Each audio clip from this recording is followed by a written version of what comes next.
Welcome to this video on how to construct a rainforest terrarium using the German method.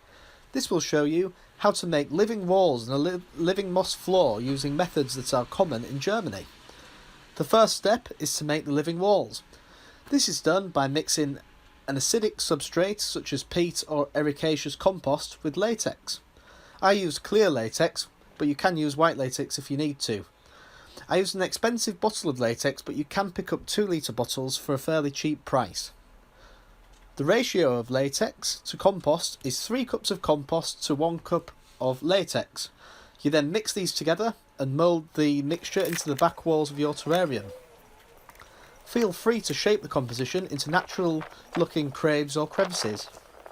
I then cover the moulded mixture in compost so that it has no exposed latex on the outside.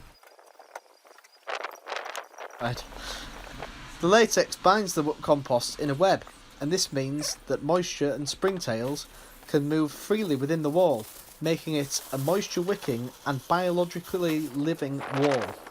You can also add terrestrial moss to the wall by putting a tiny bit of latex onto the underside of the moss clump and then sticking this to the wall. You then need to let the mixture dry. Check the instructions on your latex bottle for the time it takes to set.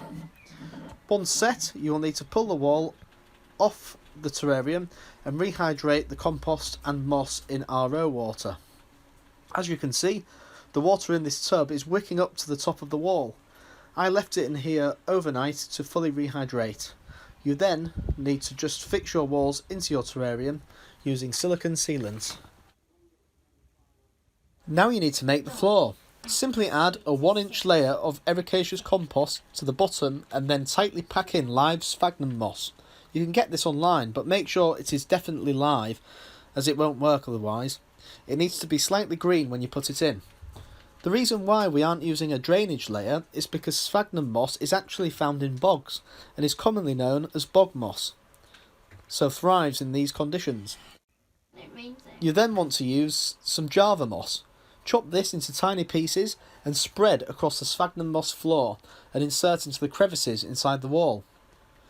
You then want to add some plants. I use Ficus Pumila and also Epipremnum, which is otherwise known as devil's ivy.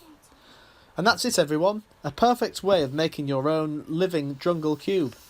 Please like, comment and subscribe for more great DIY solutions for your reptiles and amphibians.